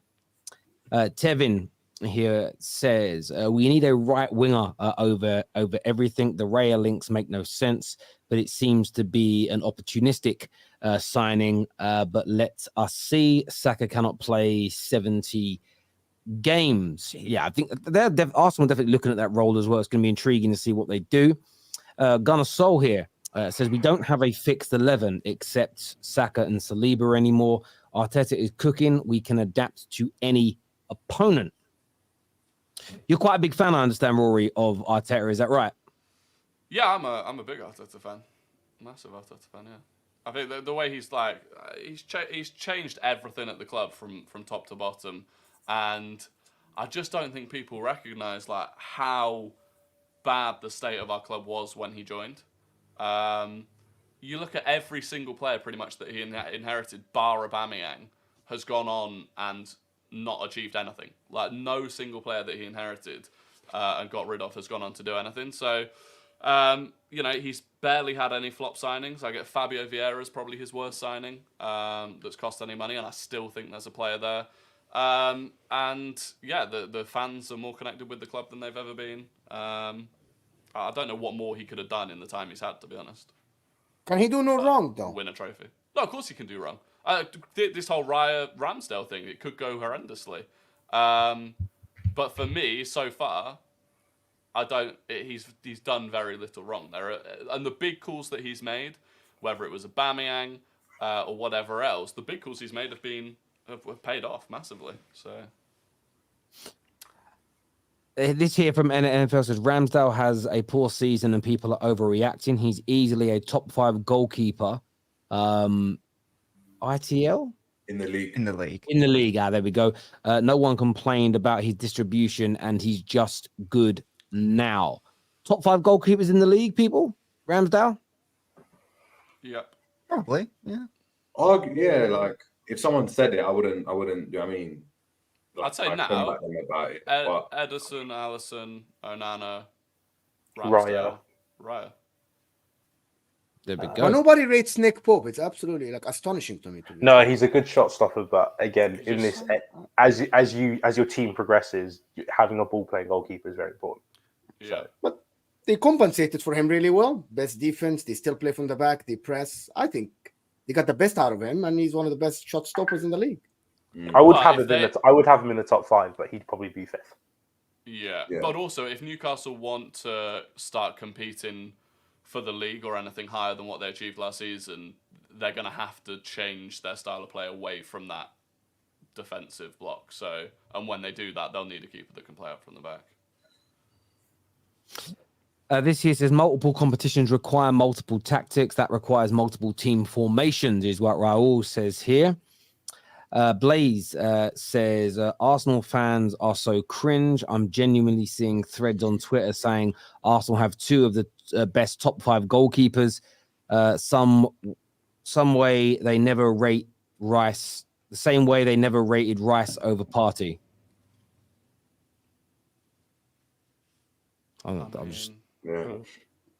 Cool. Thank you, Blaze. Raya is basically Kepa, but with good distribution. Never have rated him even when Chelsea were linked with him. He's so bang average, is what Nathaniel, who's a Chelsea fan, has got to say here. That's so wrong. Literally, Raya would improve Raya- Chelsea. Raya's stats are. I think Raya's number 1 for shots saved from outside the box, and Kepa concedes pretty much every shot from outside the box. It's so wrong. That's facts. Kepa concedes like bangers, only bangers. Yeah. The amount of goals I've seen of this guy just conceding a 30-range long shot, and it's just literally because his arm is that long. That's it. Yeah. Any goalkeeper will improve. McRao's back again. He says we need a right winger who can also play as a striker. They've got one. It's called Gabriel Jesus. He's not a striker. He's a right winger. Love it. Alex here says Kivior, Gabriel, Saliba, Timber, White, and Tierney plus Tomiyasu can also play centre back. Chelsea fans waffling as usual. That's Yes, it, you, but- David. Yeah, but my preface is I don't like Gabriel. So I just don't think Gabriel is a good enough centre back. I just don't. He just makes too many mistakes for me. I think it was because you said we needed to sign a centre back, which I don't think we do. We do have a lot of players. I'm saying centre-back. I would sign like if you're going for someone who's to really improve the squad, I'd sign a world-class centre back before I sign a world-class striker. That's me personally. Yeah, fair. George here says we defo need a right winger more than anything else at the moment. Saka always starts the season on fire, but fades away towards the end. Jesus is right there. Why rate Onana in the top 5 goalkeepers in the Premier League when he hasn't played in the Premier League yet? Don't get me wrong, he is an excellent goalkeeper. I mean, Mbappe's never played in the Premier League, but if he was doing a transfer to whoever, I'd probably suggest he's, top 5 forwards in the Prem without playing a minute in it. So, yeah, it goes the other way as well. Like if Kane joins Bayern, I think we'd all assume that he'd become one of the top 5 strikers in the Bundesliga without needing to see him play in the Bundesliga. Yeah, absolutely. Yeah, but he played in the Prem, bro. Like if you play in the Prem, it's different composition. This is for Don. He's gone now, but he says, Don, I need your plug for that copium you love taking. Is what he says. Don's very confident about the season. Why are Chelsea going for Sanches and not Raya? Thoughts? What do you think of that, David, as a Chelsea fan? It's probably cheaper. That's probably the main reason. He's cheaper. We love to see him going to Brighton and taking whatever we can. I don't know how tall Sanches is. I hope he's quite tall because I am heightest when it comes to goalkeepers. My goalkeeper's got to be 6'4". He's got to be tall. So I've literally. You sound like them girls on TikTok on them dating videos. You know what? If I've got to move like a bad bee, I'll move like a bad bee. They got to be 6'4" minimum. I have He's pretty big. He's pretty big. I have a theory that the reason why Chelsea have been so bad at finishing is because they're shooting against Kepa, so they know that they can score. But when Alisson's in that goal, that it's not as easy to do. So I need a proper goalkeeper, and I'm not sure whether Sanches is that guy. But Sanches is big though. I'm gonna let it. That's a fantastic take. Like because they shoot at Kepa, they can. They shoot at Kepa all day, or if not Kepa, Bettinelli. Come on. No wonder they think they can score so many goals. Come on, man. This is a joke. I get your theory. It must make your strikers. Mo Salah's improved a lot since he's been striking against Alisson. Do you know what I mean? But, iron sharpens iron, man. Come on. This is if Madrid sign Mbappe, Chelsea could tempt Tchouaméni. You don't want to leave. Yeah. Hold on. What does that have to do with each other? Like just still money, isn't it? I don't know. Oh yeah, okay. The money. Yeah, maybe he could do.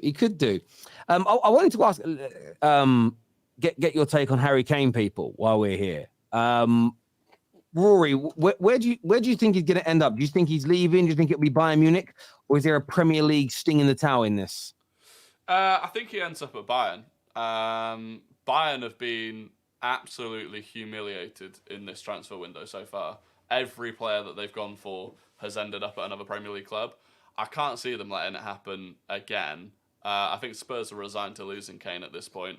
And I'm not really sure. I'm not sure who else in the Premier League would go in for him now. If United hadn't just signed Højlund, then maybe. But I think he ends up at Bayern. I don't know. I still believe that Harry Kane should stay in the Prem. Like him staying or not staying, I think First of all, I would love to see him in the Prem. It doesn't matter if it's United or other club. I just want to see Harry Kane break the record, to be honest. I think he should stay to break the record. He should try to go to Man United, which is the only club that is for him at the moment, just because it's United. He would have banged at Chelsea, in my opinion, but there's no way he's going from Spurs to Chelsea. But I think if he goes to Bayern Munich, yes, you might win the Bundesliga, you might win the Champions League. But I think without breaking the record in the Premier League, you won't be remembered as if you break the record, and he should worry about it, in my opinion. I still think he will break the record. I think he'll go. Oh, he can go and come back. You can go and come back. I think he'll do 2 years. 2 years maybe at Bayern. See if he can win something and then come back. Maybe to City. Wouldn't surprise me. Haaland moves on. Couple of years time. Kane comes to City for a couple of seasons whilst they find a new superstar striker. That's my. Never thought about it this way, that he would go and come back at the age of 32, 33. Or even just go back to Spurs. Just go back to Spurs and just be like a second option that comes on and just scores his goals here and there and just break the record like that. If he goes to Bayern for 2 years, he wins 2 Bundesligas. So yeah, go West Ham, do a Teddy Sheringham, still banging in goals like 35 or whatever. Exactly. I think at the moment the salary, the wage that I'm hearing is like close to 500 a week. This is a lot of money. If can Man United even do that? They can afford it. Will they do it? Will they put him higher than everybody else? He deserves it. 100% he deserves it. If Mane was on 400 Bayern Munich, of course Harry Kane deserves more than that. But for me, going to Bayern Munich, this is the thing with Man United and the money. Like, we've done a new shirt sponsor with Adidas that's putting our money up by 30 million a year. That's 30 million. When people say, "Oh, buying shirts doesn't give the club more money," maybe not directly, but it does. If you keep hitting those sales numbers, your money goes up next time round. So Liverpool had the biggest shirt deal in the country at 75 million. Man United has now gone up to 90 million. So that extra 30 million a year we're earning, that covers the wages of a player like Harry Kane, theoretically. I still think we might go in for him. Like, if Bayern get close, I'd love us to. All summer I believed it. I'm starting to doubt it more and more because we ended up paying a bit more than I thought we would for Hoyland. We still got a good deal. We still got it down from sort of the 85 million they initially wanted. But if we'd have got him for maybe 45 to 50, then maybe Kane. But when we end up spending 64 million, I don't think we'll do it. We need to get Amrabat in. We need another player at the back. I think that's where we'll focus. But I want Kane to leave Tottenham. I just want him to go and win something. I feel like a player of his ability deserves it. And it scares me that he could end his career with no trophies.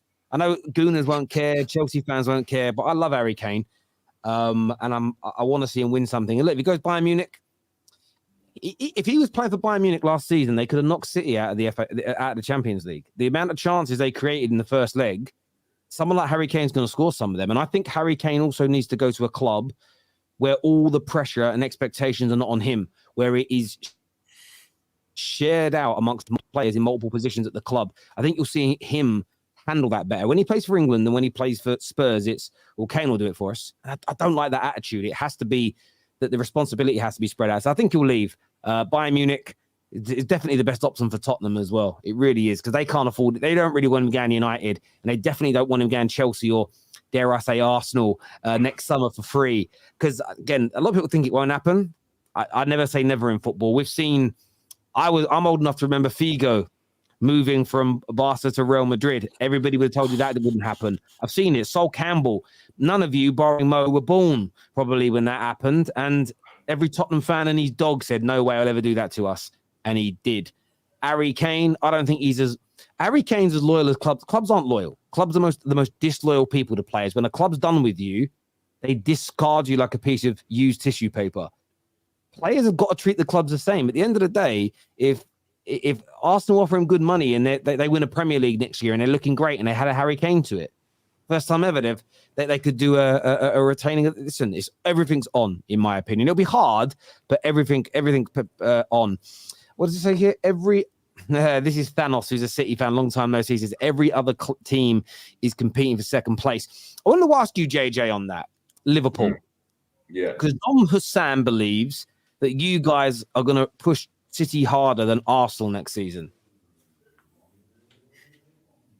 I can see where he's coming from. I mean, look, I can see where he's coming from. Do I believe that? No. I think let's just pump the brakes on a bit. I think it's an exciting time to be a Liverpool fan. I mean, look, we're seeing a lot of outgoings, some new players coming in. Our attack looks really, really good, especially going off pre-season. And I think we've got a lot of options going forward. In midfield, there's still we need to make some signings. And if I'm being honest, if we don't make the couple midfield signings and a centre-back, for me, I just don't see us being able to challenge City on all fronts. I think we'll still be a bit inconsistent from a defensive standpoint. And I think just in regards to quality at the moment, because we've let go of about 5-6 midfielders and have only brought in 2. So I don't know. I disagree with Hussam on a lot of things, and I think I disagree with Hussam on this one as well. I mean, look, in an ideal world, if all the stars align again, then yes, Liverpool are the only team that have proven in recent years that they can win a Premier League against City. But that's expecting, us to be defensively solid, not have any injuries, and then all of our signings to hit the ground running. And I'd be a bit deluded if I was just going to sit here and be like, Liverpool going to go and do this. I mean, look, every fan wants their team to win the league, but especially considering last season, I think us being third, second, I think that's a potential possibility. But to stand there and be like, you know what, we're definitely going to push City harder than Arsenal. Look, I'm not too convinced. It depends I don't think definitely on you're the ready, bro. transfer window as well. Definitely, like if you give obviously a lot of things have to happen. Liverpool have to sign a lot of players, but if you give Klopp and Arteta like the same tools, for example, I would be much more scared of Klopp's Liverpool than Arteta's Arsenal in terms of 100%. challenging City. But it's a huge if on whether they get those tools. That's the only question mark for me. Exactly. As I said, the benefit that we've got is that we've still got a big proportion of our team that have gone and won it all. And we've got the manager that's done it and won it all as well. So he's a better manager than Arteta. And if they had the same team with the same quality players, I'd argue Klopp wins 9 times out of 10. So but that's just based on, us kind of getting our business done. And right now I'm a bit, the business has been good and it's exciting, seeing some new players, seeing some young players come through in pre-season, but we just don't know what that constitutes and what that level is, because we've got nothing to base this team off. This is going to be the first time we've gone and had a team without Fabinho, Henderson, Milner, Naby Keita. We just had a mass exodus. So we're gonna have to just wait and see how that looks. But on paper, ask me in January. You've improved. On paper, you've improved though. In what way? In what way? You've added McAllister and Szoboszlai, both who are, again, McAllister is a good player. I think Szoboszlai is fantastic. Like I've watched a lot of. Yeah. I wanted him at Chelsea personally. Yeah. You still got Van Dijk. You've got Konate, who's French international. You've got Trent, who is, yes, defensive wise has his, lacking his capabilities, but going forward he's one of the best. You still got Robbo, you still got Mo Salah. Why can't Liverpool compete? In my opinion, for the only reason people are putting Arsenal there is because recency in terms of but you have to. They literally just did it last year, but Liverpool have done it for the 4 years before. So why can't they do it again? Remember, with football, and just like as this sports, you're only as good as your last performance or your last season. I can't go and sit here and expect Liverpool to go and reach those heights, because someone could sit here on the flip side and be like, oh, Van Dijk's actually declining. What if this is the year that Salah declines, which I don't think is going to happen. Robertson hasn't had a good pre-season, and last season wasn't great either. What happens there? Is he going to be able to hit those heights again? We're playing a different system, and he's struggling to kind of adapt to this kind of inverted fullback role when he's playing as a defender. So I'd still want to go and see some signings. I'm happy with McAllister and Szoboszlai coming in 100%. But again, I'm now expecting them to come and hit the ground running, right? I know what Fabinho provided for me when he was at his pomp, and obviously he's on his way to Al Ittihad. So for me, we're moving away from what we recognize and what we've seen and have evidence of that works, and going away and moving to something now that is new. So I can't sit here with 100% confidence and stay and be like, why can't Liverpool go and challenge? I mean, of course we could. Like if the stars align, 100% we could, because we've done it before. But that's kind of considering, and that's kind of we need the situation of Liverpool to be. Szoboszlai comes in and he's one of the signings of the season. McAllister comes in and it's like he's been there for 10 years at Liverpool. Trent's back and getting 20 assists in the league, and so is Robertson, and Salah's getting 30 goals a season, and Nunes is popping as well. There's so many kind of, like factors that need to go in our favour. I just don't know if that's going to work yet, because a lot of the factors are new, and I just don't know how they're going to work. I mean, you won Yeah, how many games in a row? You Liverpool- won like 7 games in a row. Arsenal crumbled at the Yeah. end of the season. So Yeah, if you're as yeah. good as your last game or your last couple of games, you should be. That's true. Based on the last couple of games, 100%. But then it's a great example. It's like, I'm a Curtis Jones fan, right? But a lot of people go and say, based on the last games, you can't use Curtis Jones as a barometer on how good Liverpool are, or should Curtis Jones be in the team, because it's only been 11 games. So the sample size is small. So you can flip it both ways. But look, Liverpool, when we're at our best, and it's a cliche, but we can beat anyone when we're on form. And we showed it even last season as well. So we have to just wait and see. And I'm excited to go and see how these new signings, how they show out, man.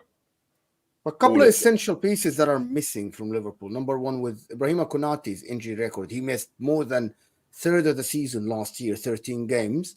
Right. And I'm looking at Matip and Gomez. Apparently, Jurgen Klopp assuming that Gomez is just a right back now, a backup, and you have only Matip who has fallen down a cliff, to be honest. And if Ibrahima Konaté gets injured, there is nobody to cover. Also, with the way they play football now, they need a competent DM that can actually stop the attacks, because looking at the preseasons and even at the end of last season when they were winning, they were still conceding a lot of chances through that midfield, because Fabinho was incompetent. He was just a passenger on the pitch.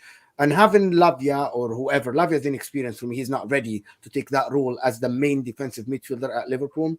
I would like to see someone like Palhinha next to Trent in that midfield, and Robertson play that left centre-back, fly forward or whatever, but be that extra defender when needed be. And you don't have that at the moment. You actually don't have a competent DM now to stop the opposition attacking you, and you don't have a backup for Konaté. So everything is a big if. Exactly. No, we don't have one. But with the Lavia thing, I hear what you're saying about, he's young, he's not ready. It's a fair opinion. But you're only ready if you go and play games. You're only ready if you go and prove it. Like, we're forgetting that Caicedo and Lavia are a similar age. And Caicedo's had what? I think like maybe he's had half a season or a couple games more than Lavia in terms of sample size and what he's done in the Premier League. But because Brighton are higher up in the table, we're looking at Caicedo as a better option now. As a baller, no one can go and tell me here that Lavia isn't a ridiculous baller. Like, you don't come from City and you don't get the praise you do from De Bruyne if you're not that good. And to have the guts to be like, I'm going to go Southampton, and to go and actually become their main kind of starting pivot is for me shows a lot. Now, I want to put this to people, right? If you were to swap Caicedo from last season and play him at Southampton and put Lavia in the Brighton team, do the positions of the teams change that much? I personally don't think so. I personally don't think so. And I'm not here saying Caicedo's not better than Lavia or anything. I'm not trying to go and say that. What I'm trying to say though is we're not going to know how good he is until he goes and plays. Bellingham only gets that's a big risk to put all your season, your main DM that's a massive risk. Yeah, but if Liverpool are looking at the season, right? If Liverpool are looking at the types of signings we've made, we haven't gone out and bought. We're going to go and buy just ready-made midfielder to go and play. You're looking at Szoboszlai, great signing. He's 22 years old, still very young. McAllister's of a different age. We're looking at Lavia. We're not looking at players that are 28, 29 and are at their peak, ready to go and plug in and play. And I agree. In an ideal world, I love a Palhinha. I love Palhinha. From Fulham, I love him. But we don't know how good Lavia is until he goes and plays him. And for me, I think Klopp's looking at it and saying, you know what?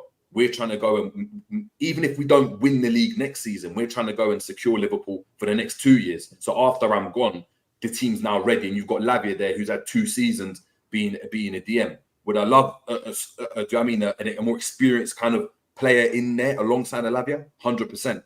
But we know how Liverpool do business. It's just not going to go and happen. You can't spend 50 million on a 19-year-old player and expect him to go and sit on the bench. Liverpool are never going to go and do that.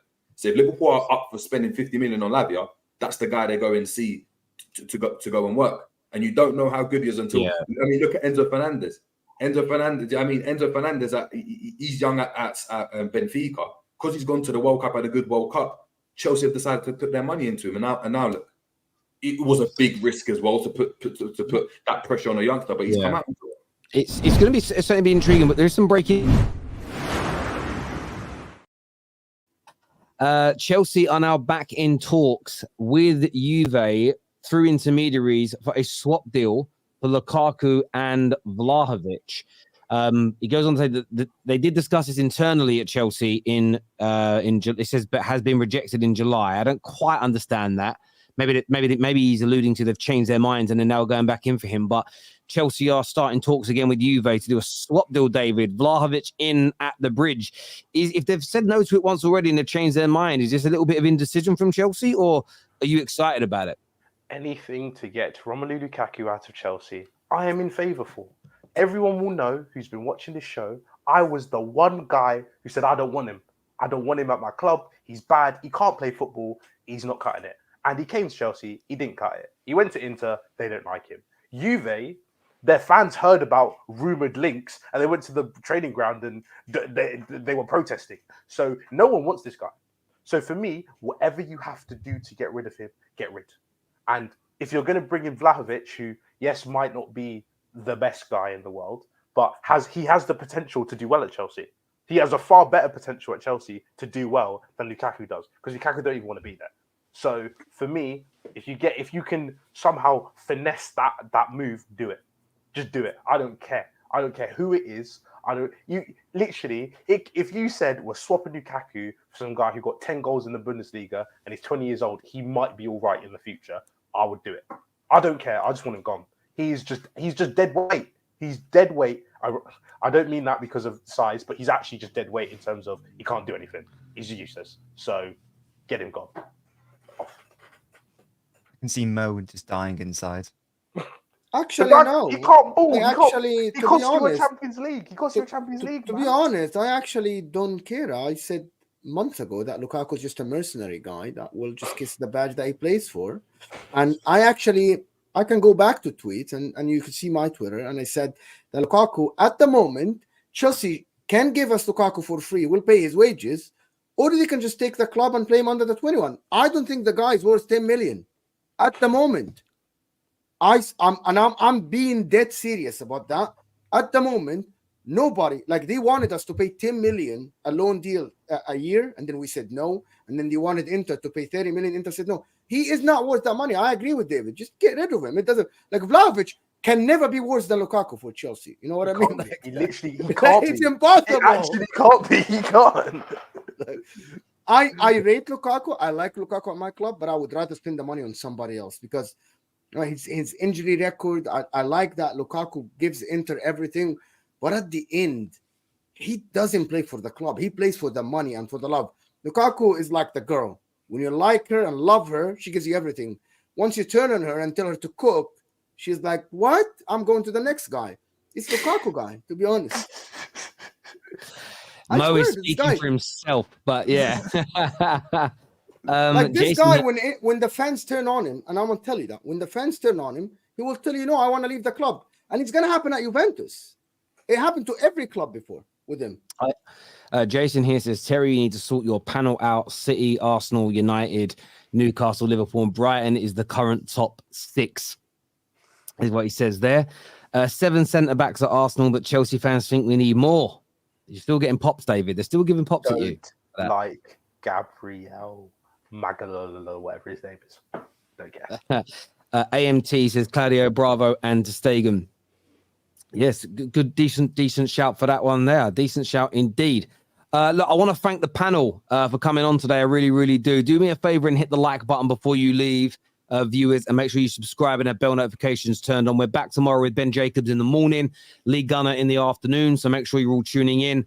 Mo, JJ, David, of course, Don was on as well, Nobbins, and Rory. I appreciate you coming and making your debut on the terrace. All my super chatters are absolutely amazing, and our members as well. But until next time, take care, goodbye, God bless, and I'll see you all again very, very soon. Peace.